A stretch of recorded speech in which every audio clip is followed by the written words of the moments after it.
இன்னைக்கு நம்ம ஒரு வித்தியாசமான ஜாப்பனீஸ் மூவிய பார்க்க போறோம். ஒரு சாதாரண ஹவுஸ் ஒய்ஃபா வாழ்ந்துகிட்டு இருக்கிற ஒரு அம்மா வீட்டு வேலையெல்லாம் முடிச்சுட்டு அப்புறம் அவங்க ஒரு சூப்பர் மார்க்கெட்லயே ஒர்க் பண்றாங்க. அப்படி ஒரு நாள் ஒர்க் பண்ணிட்டு இருக்கும்போது இந்த சூப்பர் மார்க்கெட்ல எல்லாம் பொருள் எல்லாம் பதப்படுத்தி வைக்க ஒரு பெரிய ஃப்ரீசர் இருக்கும்ல, அந்த ஃப்ரீசருக்குள்ள இவங்க மாட்டிக்கிறாங்க. ரொம்ப நேரம் உள்ளே இருந்தாங்கன்னா இவங்க உறைஞ்சு போய் இறந்து போயிடுவாங்க. சோ எப்படி இவங்க வெளியே வந்தாங்க, இவங்க வெளியே வந்ததுக்கு அப்புறம் அவங்க உடம்புக்குள்ள நடந்த மாற்றங்கள்லாம் என்னன்றதுதான் இந்த படத்துடைய முழு கதை. இருக்காங்கல்ல, இவங்களோட பேரு ஷிகுரா. இவங்களுக்கு ஒரு ஹஸ்பண்டும் ஒரு பையனும் இருக்காங்க. நம்ம ஷிகுராவுடைய வாழ்க்கை ஃபுல்லாவே வேலை வேலை வேலை தான். அதுவும் மேரேஜ் ஆனதுக்கு அப்புறம் இந்த வேலை டபுள் மடங்கு ஆயிடுச்சு. காலையில எழுந்து வீட்டு வேலையெல்லாம் செஞ்சுட்டு அப்புறம் ஹஸ்பண்டுக்கும் பையனுக்கும் சமைச்சு கொடுக்கணும். நம்ம ஷிகுராவுக்கு அவங்க பையனா ரொம்ப ரொம்ப பிடிக்கும். பையனுக்காக ஆசையா ஃபுட் ரெடி பண்ணி அதை டிஃபன் பாக்ஸ்ல கட்டி கொடுத்துட்டு ஸ்கூலுக்கு போகிறதுக்கு முன்னாடி அவங்க பையனை கட்டி பிடிச்சிட்டு பாய் சொல்லிட்டு தான் அனுப்புவாங்களே. அப்புறம் ஷிகுராவுடைய ஹஸ்பண்டும் வேலைக்கு கிளம்பி போறாரு. போகும்போது கூடவே அவங்க பையனையும் கூட்டிட்டு போவாரு. அவங்க போகிறத ஷிகுரா ரோட்ல நின்னு பாத்துக்கிட்டே இருப்பாங்க. ஹஸ்பண்டும் பையனும் போனதுக்கு அப்புறம் இவங்க அவங்களோட வேலைக்கு கிளம்பி போகணும். ஏன்னா ஷிகுராவோட ஃபேமிலி கொஞ்சம் கஷ்டப்படுற ஃபேமிலி, அதனால எல்லாருமே வேலைக்கு போனாதான் உண்டு. நம்ம ஷிகுரா ஒரு சூப்பர் மார்க்கெட்ல பில்டிங் போடுற வேலையை பாக்குறாங்க.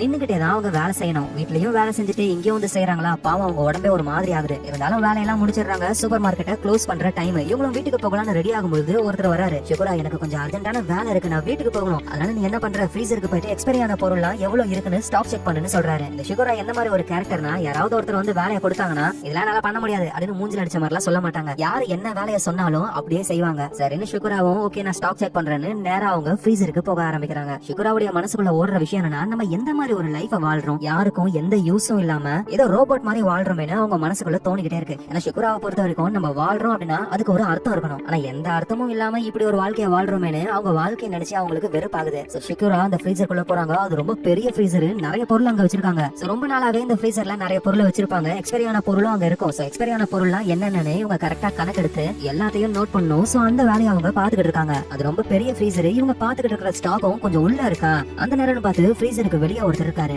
அவர் அந்த பெரிய ஃப்ரீசருக்குள்ள வந்து யாராவது உள்ள இருக்கீங்களா, நான் ஃப்ரீசரை க்ளோஸ் பண்ண போறேன் அப்படின்னு சொல்றாரு. இந்த விஷயம் நம்ம ஷிகுராவோட காதுல கேட்கல. ஏன்னா அவங்க ரொம்ப உள்ள இருக்காங்க. வெளியே இருக்கிறவரும் சரி உள்ள யாரும் இல்ல போல, அதான் எதுவும் ரிப்ளை பண்ணலன்னு நேரா அவரு அந்த ஃப்ரீசரை லாக் பண்ணிடுறாரு. ஒன்ஸ் ஃப்ரீசர் லாக் ஆன உடனே உள்ள இருக்கிற எல்லா லைட்ஸும் ஆஃப் ஆகுது. இது ஷிகுராவும் புரிஞ்சுக்கிறாங்க. ஒருவேளை பவர் ப்ராப்ளம் போலன்னு வெளியே வந்து ஸ்விட்ச் ஆன் பண்ணா இப்ப எல்லா லைட்டும் எரியுது. பவர் ப்ராப்ளமா இருந்தா ஸ்விட்ச் ஆன் பண்ணாலும் லைட் எரிய வாய்ப்பே இல்ல. ஆனா இப்ப எரியுது அப்படின்னா மெயின் டோரை யாரோ க்ளோஸ் பண்ணிட்டாங்களோன்னு வேகமா ஓடி போறாங்க. பார்த்தா இவங்க நினைச்ச மாதிரியே மெயின் டோரை க்ளோஸ் பண்ணிட்டாங்க. ஷிகுராவுக்கு என்ன பண்றதுன்னு தெரியல. அவங்க கத்துறாங்க, நான் உள்ளதா இருக்க, ப்ளீஸ் என்ன காப்பாத்துங்கன்னு. ஆனா சூப்பர் மார்க்கெட்டை க்ளோஸ் பண்ணி எல்லாரும் வெளியே போயிட்டாங்க. இந்த ஃப்ரீசருக்குள்ள -20 டிகிரி செல்சியஸ் மனுஷங்களால சுத்தமா தாங்கவே முடியாது. நம்ம ஷிகுராவும் எவ்வளவு நேரத்துக்கு உயிரோட இருப்பாங்கன்னு சொல்லவே முடியாது. அவங்களுக்கு குளிரவும் ஆரம்பிக்குது. ஃபர்ஸ்ட் நம்ம உள்ள மாட்டிக்கிட்டு இருக்கோம் அப்படின்ற விஷயத்த செக்யூரிட்டி கிட்ட சொல்லணும்னு உடனே அவங்க செக்யூரிட்டிக்கு கால் பண்றாங்க. ரிங்கும் போகுது. ஆனா அந்த செக்யூரிட்டி வந்து யாரு கூடவோ பேசிக்கிட்டு இருக்காரு. இவங்களுக்கும் என்ன பண்றதுன்னு தெரியல. இவங்களும் மெயின் டோரை கத்திக்கிட்டே தட்ட ஆரம்பிக்கிறாங்க. ப்ளீஸ் என்ன காப்பாத்துங்க, நான் உள்ளதான் மாட்டிக்கிட்டு இருக்கேன்னு. ஆனா இவங்க என்ன பண்ணாலும் யாருக்கும் எதுவும் கேட்க போறது கிடையாது. ஏன்னா எல்லாருமே ரொம்ப தூரமா தள்ளி இருக்காங்க. ஷிகுராவும் ஃபர்ஸ்ட் இந்த ஃப்ரீசருக்குள்ள நம்ம உடம்ப ஹாட்டா வச்சிருக்கணும்னு அங்க இருந்து அட்டைப்பெட்டி எல்லாம் எடுத்து உடம்புல சுத்திக்கிறாங்க. ஆனா இருந்தாலும் அவங்க உடம்பு ஃப்ரீஸ் ஆக ஆரம்பிக்குது. அந்த அட்டைப்பெட்டியால எதுவும் பண்ண முடியல. இவங்க கிட்ட ஒரு லைட்டர் இருக்கு, அதை ஆன் பண்ணி அதுல குளிர்காய ட்ரை பண்றாங்க. ஆனா வரது தமாத்தோட நெருப்பு. அது மூலமா அவங்க மொத்த உடம்பும் குளிர்காய வாய்ப்பே இல்ல. ஷிகுராவுடைய மனசுக்குள்ள என்னென்னமோ ஓடுது. என் பையனை விட்டு நான் பெரிய போறேனா, நான் இங்கே தான் சாக போறேனா, ஆனா என் பையனுக்கு நான் கண்டிப்பா வேணும், நான் இல்லாம என் பையன் எப்படி வாழ்வான்னு அவங்க மைண்டுக்குள்ள இந்த மாதிரி விஷயங்கள் ஓடிக்கிட்டே இருக்கு. அப்பதான் நம்ம ஷிகுரா வந்து வெளியே செக்யூரிட்டிக்கு கால் பண்ணிருப்பாங்கல்ல, அந்த செக்யூரிட்டிக்கு வந்து ஃப்ரீசருக்குள்ள இருந்து கால் வந்திருக்குன்னு தெரிஞ்ச உடனே உள்ள யாரோ மாட்டிக்கிட்டு இருக்காங்கன்னு ஆளுங்கெல்லாம் ஃப்ரீசருக்குள்ள வராங்க. நம்ம ஷிகுராவையும் காப்பாத்துறாங்க, ஹாஸ்பிடல்ல சேர்க்கறாங்க. நல்ல வேளை ஷிகுராவுடைய உயிருக்கு எந்த ப்ராப்ளமும் இல்ல. அவங்க கண்ணை முழிச்சும் பாக்குறாங்க. அப்படி அவங்க கண்ணை முழிக்கும் பொழுது அவங்களுக்கு பக்கத்திலேயே ஷிகுராவுடைய ஹஸ்பண்டும் பையனும் இருக்காங்க. அம்மா நீங்க நல்ல வேளை கண்ணை முழிச்சிட்டீங்க, உங்களுக்கு ஏதாவது ஆயிடுமோன்னு நான் ரொம்ப பயந்துட்டேன் தெரியுமா அப்படின்னு அந்த பையன் சொல்ல உடனே நம்ம ஷிகுராவும் உன்னை விட்டு நான் எங்கேயும் போக மாட்டேன் கண்ணான்னு சொல்றாங்க. பக்கத்துல இருந்த ஷிகுராவுடைய ஹஸ்பண்டும் இங்க பாரு, நீ கொஞ்ச நாளைக்கு வேலைக்கு போக தேவையில்லை, நீனு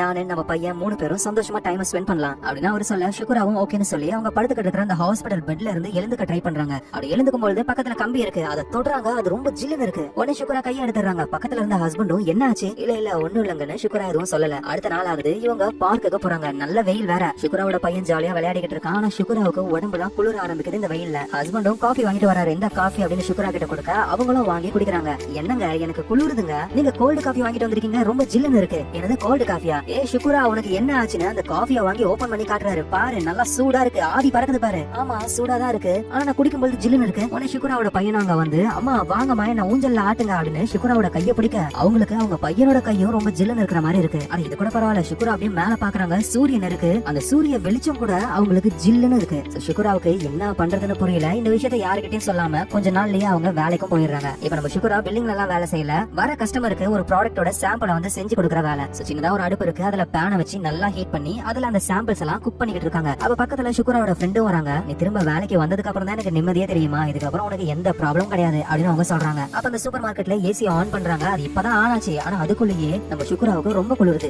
சுக்குரா என்ன ஆச்சு, ஏசி ஆன் பண்ணி காத்து கூட இந்த பக்கம் வரல, அதுக்குள்ள உனக்கு குளிருதா என்ன? இனிமே அவங்க பேசிக்கிட்டு இருக்கும்போதே அங்க ஒரு கஸ்டமர் இருக்காங்க. நம்ம சுக்குரா அவங்க சுட்ட அந்த சாம்பிள கொடுக்கணும். மேடம் இந்த சாம்பிள சாப்பிடுங்க அப்படின்னு கொடுக்கும் பொழுது அந்த சாம்பிள் கீழே விழுந்துருது. அந்த பதட்டத்துல நம்ம சுக்குராவோட இன்னொரு கை அந்த சூடான பேன் மேல வைக்கிறாங்க. ஆனா அவங்களுக்கு எந்த ஃபீலும் இல்ல. பக்கத்துல இருக்கிற சுக்குராவோட ஃப்ரெண்டு, ஐயோ சுக்குரா உன் கை சுட சுட பேன்ல இருக்கு. நம்ம சுக்குராவா அவங்க கைய பாக்குறாங்க, அது பேன்ல தான் இருக்கு. அப்புறம் மெதுவா அவங்க கையை எடுக்கிறாங்க. அவங்களுக்கு ஒரு ஃபீலும் இல்ல. பக்கத்துல இருக்கிற ஃப்ரெண்டு, ஐயோ பேன்ல வச்சிட்டு ரொம்ப சூடா இருக்குமே, இரு நான் போய் ஐஸ் எடுத்துட்டு வரேன். ஐயோ அதெல்லாம் தேவையில்ல, பேன் சூடாலாம் இல்ல, ரொம்ப ஜில்லுன்னு இருக்குன்னு சொல்றாங்க. இத கேக்குற சுக்குராவோட ஃப்ரெண்டுக்கு எதுவும் புரியல. என்னது இவ்வளவு சூடா இருக்கு, இது ஜில்லுன்னு இருக்குன்னு சொல்றாருன்னு. நம்ம சுக்குராவுக்கும் புரிய வருது, நம்ம உடம்புக்குள்ள ஏதோ ஒரு ப்ராப்ளம், சீக்கிரமா நம்ம ஒரு டாக்டரை பார்க்கணும்னு. ஒரு சைக்காட்ரிஸ்ட் கிட்ட போறாங்க. அவர்கிட்ட நடந்த எல்லா விஷயத்தையும் சொல்லும் பொழுது அவரும் நம்ம சுக்குராவுக்கு என்ன ப்ராப்ளமா இருக்கும்னு சொல்ல ஆரம்பிக்கிறாரு. சயின்டிஸ்ட் வந்து ஒரு வாலண்டியர் கிட்ட ஒரு எக்ஸ்பெரிமெண்டா பண்றாங்க. அந்த வாலண்டியரை உட்கார வச்சு அவர் கண்ணு முன்னாடியே ஒரு கம்பி எடுத்து அது சூடா பழுக்க காய்ச்சி இந்த சூடான கம்பியை உங்க கையில நாங்க வைக்க போறோம்னு சொல்ல அந்த வாலண்டியர் பயப்பட ஆரம்பிச்சாரு. இந்த விஷயத்தை நீங்க பார்க்க வேணாம், ரொம்ப வலி ஆயிடுன்னு சொல்லி அந்த வாலண்டியரோட கண்ணை க்ளோஸ் பண்ணிட்டாங்க. அந்த வாலண்டியரும் பயத்துல உட்காந்துட்டு இருக்காரு, எப்ப நமக்கு சூடு வைக்க போறாங்களோ அப்படின்னு. ஒன்ஸ் அந்த வாலண்டியரோட கண்ணை க்ளோஸ் பண்ண உடனே அந்த சூடான கம்பியை சயின்டிஸ்ட் ஓரமா எடுத்து வச்சுட்டு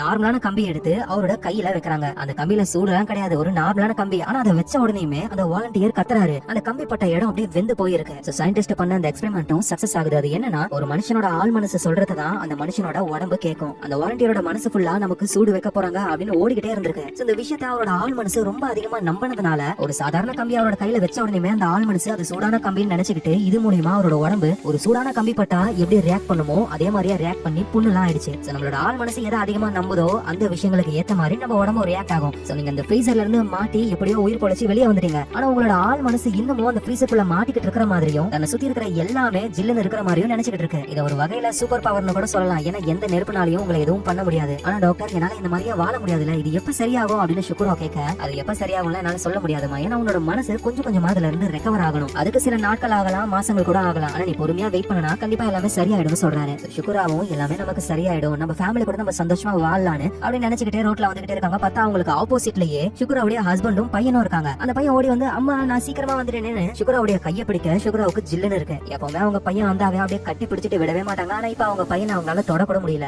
சுக்குராவும் அவங்க ஹஸ்பண்ட் கிட்ட, என்னங்க இவ்வளவு சீக்கிரமா வந்துட்டீங்க? அதுவா, நீ வேலையே செஞ்சுக்கிட்டு இருக்க, பாவம் இன்னைக்கு ஒரு நாள் ரெஸ்ட் எடு, நம்ம வெளியே போய் சாப்பிடலாம்னு எல்லாருமே ஒரு ஹோட்டலுக்கு போறாங்க. அந்த ஹோட்டல் ஓனர், சார் உங்களுக்காகவே கொதிக்க கொதிக்க நெருப்பு குழம்பு நூடுல்ஸ், இது வரைக்கும் அந்த சேலஞ்சை யாருமே ஜெயிச்சதே கிடையாது சார், முடிஞ்சா ட்ரை பண்ணுங்க அப்படின்னு அவரு சொல்றாரு. பக்கத்துல இருக்கிற குட்டி பையனும், அப்பா என்ன சேலஞ்சுப்பா? அதுவா, இதுக்கு பேரு நெருப்பு குழம்பு நூடுல்ஸ், உள்ள நெருப்புலாம் இருக்காது, இது ரொம்ப சூடா இருக்கிறதுனால இந்த பேரை வச்சிருக்காங்க. 5 நிமிஷத்துல நீ இந்த நூடுல்ஸ் மொத்தமா சாப்பிட்டு முடிச்சிட்டா அப்படின்னா நீ காசே தர தேவையில்லை. ஆனா அதை யாராலே சாப்பிட முடியாது, ஏன்னா வாயில் எடுத்து வச்சாலே வாய புண்ணாயிடும், அந்த அளவுக்கு சூடா இருக்கும் அப்படின்னு அப்பாவும் பையனும் பேசிக்கிட்டு இருக்காங்க. இங்க நம்ம சுக்குரா அவங்களுக்கு ரொம்ப குளிருது. ஐயோ சூடா ஏதாவது சாப்பிடலாமேன்னு அந்த நெருப்பு குழம்பு நூடுல்ஸ் இருக்குல்ல அப்படியே கொதிக்க கொதிக்க எடுத்து வாயில வைக்கிறாங்க. அவங்களுக்கு எந்த ஃபீலிங்ஸும் இல்ல, எடுத்து தின்னுகிட்டே இருக்காங்க.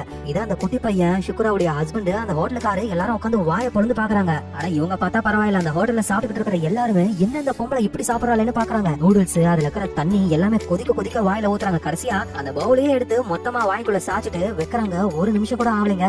இத பாக்குற அந்த ஹோட்டல் ஓனர், அடங்கொப்பத்தா யாரா அந்த பொம்பளைன்னு துப்புனு கீழே விழுந்துடுறாரு மயங்கி. சுக்குராவுடைய பையனும், அம்மா நீங்க சூப்பர்மா, வேற லெவல்னு சொல்ல, பக்கத்துல இருக்கிற ஹஸ்பண்டும், ஆமா ஆமா உங்க அம்மா வேற லெவல் தான், இப்படி இதை சாப்பிட்டா அப்படின்னு ஆச்சரியமா கேக்குறாரு. அப்புறம் சுத்தி இருக்கிறவங்களும் அப்படியே ஆச்சரியமா பார்க்க சுக்குராவும் வெக்கத்துல சிரிக்கிறாங்க. அடுத்த நாள் ஆகுது. சுக்குரா வீட்டு வேலையை பாத்துக்கிட்டு இருக்காங்க. வாஷிங் மிஷின்ல துணி போடணும். அந்த வாஷிங் மிஷினை தொட முடியல, கூடைய தொட முடியல, எதுவுமே பண்ண முடியல அவங்களால. ஏன்னா எதை தொட்டாலும் ஜில்லுன்னு இருக்கு, அதனால முடியாம பண்ணிக்கிட்டு இருக்காங்க. இத ஹஸ்பண்டும் பாக்குறாரு. சுக்குரா சரி சரி நான் அதை பாத்துக்கிறேன் அப்படின்னு அவரு ஹெல்ப் பண்றாரு. அப்புறம் சுக்குராவோட ஹஸ்பண்ட் வேலைக்கு போகணும், பையன் ஸ்கூலுக்கு போகணும், இவங்க தான் சாப்பாடு செஞ்சு தரணும். ஆனா அந்த ஃபுட்டை கூட கட் பண்ண முடியல, ஏன்னா கத்திய தொட்டா ஜில்லுன்னு இருக்கு, காய்கறியை தொட்டா ஜில்லுன்னு இருக்குன்னு ரெண்டு கையிலயும் கிச்சன் கிளவுஸ போட்டுக்கிட்டு ஒரு சாப்ஸ்டிக்கை வச்சு அதுல வெஜிடபிள் புடிச்சுக்கிட்டு கத்தியால வெட்டுறாங்க. இது வெட்டினா என்னைக்கு அவங்க சமைச்சு முடிக்கிறது? ஹஸ்பண்டும் பையனும் வெயிட் பண்ணிக்கிட்டு இருக்காங்க. உடனே ஹஸ்பண்டும் சரி சரி நீ சமைக்க வேணா, நான் போற வழியில ஏதாவது வாங்கி கொடுத்துக்கிறேன் அப்படின்னு சொல்லி அவங்க கிளம்பி போறாங்க. நம்ம சுக்குராவும் இருங்க நான் கொஞ்ச நேரத்துல ரெடி பண்ணிடுவேன்னு சொல்ல அவங்க சொல்றத கேட்காம அவங்க வெளியவே போயிடுறாங்க. அதோட எப்பவுமே சுக்குராவோட பையன் ஸ்கூலுக்கு போகிறதுக்கு முன்னாடி அம்மாவை கட்டி பிடிச்சிட்டு போவான். ஆனா அந்த பையன் இவ்வளவு நாளா கட்டி பிடிக்கும் போது இவங்க கையை எடுத்து எடுத்து விடுறாங்களா, அதனால இன்னைக்கு கட்டி பிடிக்காமவே போயிட்டான். இதை நினைச்சு சுக்குரா ரொம்ப கஷ்டப்படுறாங்க. நம்ம உடம்புக்கு ஏன் இந்த ப்ராப்ளம் வந்தது, இது வந்ததுனால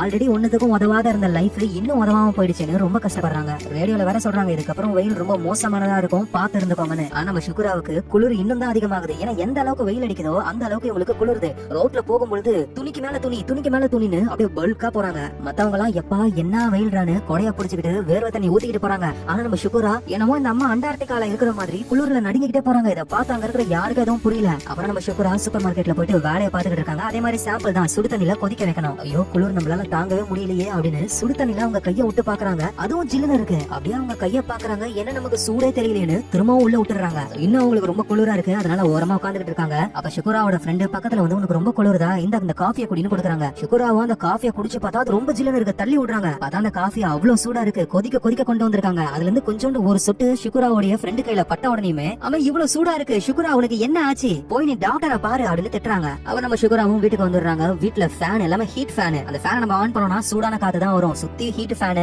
அப்புறம் வீட்டுல இருந்த எல்லா பெட்ஷீட்டையும் உடம்பு மேல சுத்திக்கிட்டு அப்ப கூட அவங்களுக்கு குளிர் அடங்கவே இல்ல. ஷுகுரா இந்த மாதிரி ஒரு ப்ராப்ளத்துல இருக்கிறதுனால வீட்டு வேலை எல்லாத்தையுமே ஷுகுராவுடைய ஹஸ்பண்ட் தான் பண்றாரு. பையனுக்கு சாப்பாடு கூட அவர் தான் கட்டி கொடுக்குறாரு. சோ அங்க இருந்து போகலான்னு பொழுது ஷுகுரா வராங்க. எப்பவுமே ஸ்கூலுக்கு போகிறதுக்கு முன்னாடி அம்மாவை கட்டி பிடிப்பல, மறந்துட்டியா அப்படின்னு சொல்றாங்க. அந்த பையனும் உங்களுக்கு தான் உடம்பு சரியில்லைமா, வாங்க இப்ப கட்டி பிடிச்சிக்கலான்னு ஓடி போயிட்டு அம்மாவை கட்டி பிடிக்கிறான். அவங்களும் அவங்க பையனை கட்டி பிடிக்கிறாங்க. ஆனா திடீர்னு அப்படியே ஜில்லுன்னு இருக்கு, அந்த பையனை தள்ளி விட்டுறாங்க. அந்த பையன் கீழே விழுறான். ஷுகுராவோட ஹஸ்பண்ட் அதை பார்த்துட்டு, உனக்கு என்ன ஆச்சு, நீ ஒரு அம்மா தானே, ஏன் இந்த மாதிரி பண்ணிட்டு இருக்க, அவனை இப்படி பிடிச்சு தள்ளி விடுற, ஃபர்ஸ்ட் இந்த ப்ராப்ளத்துக்கு ஏதாவது ஒரு வழியை பாரு, உன்னால நாங்க தான் டார்ச்சர் அனுபவிச்சுட்டு இருக்கோம். அந்த பையனும் அப்படியே மெதுவா இருந்து, எனக்கு எந்த ப்ராப்ளமும் இல்ல, சரி நான் ஸ்கூலுக்கு போயிட்டு வரேன்னு அந்த பையனும் ஹஸ்பண்டும் போயிடுறாங்க. எங்க ஷுகுரா மனசு ரொம்ப கஷ்டப்படுது. முன்னாடி எல்லாம் வீட்டுல இருக்கிற எல்லா வேலையும் ஷுகுரா தான் பாப்பாங்க. ஆனா அப்பவே நம்ம வாழ்ற வாழ்க்கை யூஸே இல்லாம இருக்குன்னு நினைச்சிட்டு இருப்பாங்க. ஆனா இப்ப உண்மையிலேயே யூஸே இல்லாம தான் வாழ்றாங்க. அதை நினைச்சுக்கிட்டே ஷுகுரா ரொம்ப கஷ்டப்படுறாங்க. அவங்க ஃபேமிலி போட்டோவை பாத்துக்கிட்டு, முன்னாடி எல்லாம் நம்ம எவ்வளவு சந்தோஷமா இருந்தோம், ஆனா இப்ப நான் இப்படி இருக்கனே அப்படின்னு அலறாங்க. அவங்க கண்ணுல இருந்து வர அந்த கண்ணீர் துளி அந்த போட்டோல பார்த்து அப்படியே ஃப்ரீஸ் ஆகுது. இந்த மாதிரி ஒரு வாழ்க்கையை நம்ம வாழக்கூடாது, இதோட நம்ம வாழ்க்கையை முடிச்சுக்கலான்னு ஒரு ஹைட்டான பில்டிங்க்கு போயிட்டு அங்க இருந்து கீழே குதிச்சு இறந்து போகலான்னு முடிவெடுக்கிறாங்க.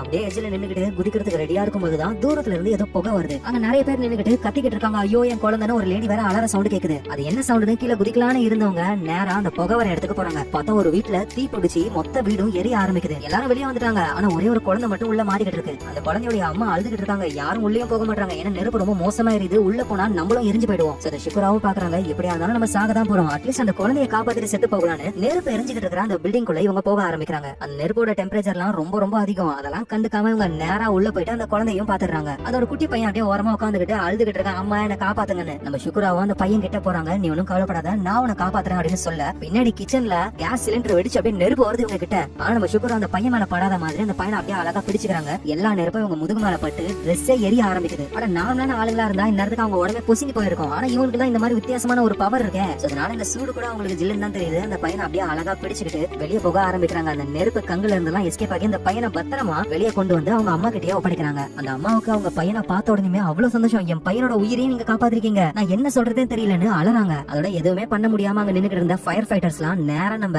ஷுகுரா கிட்ட வந்து அப்படியே சல்யூட் போடுறாங்க. அப்புறம் சுத்தி இருக்கிற எல்லா மக்களுமே நம்ம ஷுகுராவை பார்த்து கை தட்டுறாங்க. ஷுகுராவுக்கு என்ன பண்றதுன்னு தெரியல. ஏன்னா இவ்வளவு நாள் இவங்களோட லைஃப் எந்த ஒரு யூஸுமே இல்லாம ஒரு நார்மல் லைஃபா இருந்தது. ஆனா இப்ப இந்த மாதிரி ப்ராப்ளம் வந்து இப்ப அவங்க ஒரு உயிரியே காப்பாத்திருக்காங்க. அதோட இவங்க காப்பாத்தின அந்த குட்டி பையனும் ரொம்ப ரொம்ப தேங்க்ஸ், நீங்க சூப்பர் அப்படின்னு சொல்றான். ஷுகுராவும் புரிஞ்சுக்கிறாங்க, நம்மளோட லைஃப் இதுக்கப்புறம் இப்படிதான், அடுத்தவங்களுக்கு உதவி செய்யணும், என் வாழ்க்கையோட பர்பஸ் நான் கண்டுபிடிச்சிட்டேன் அப்படின்னு சொல்லி அவங்க ஒரு பிளானையும் போடுறாங்க. ஒரு ஃபயர் ஃபைட்டராவும் ஆகுறாங்க. ஜப்பான்ல எந்த ஒரு ஊர்ல ஃபயர் ஆக்சிடென்ட் ஆனாலும் நம்ம ஷுகுரா உடனே அங்க டீமோட போவாங்க.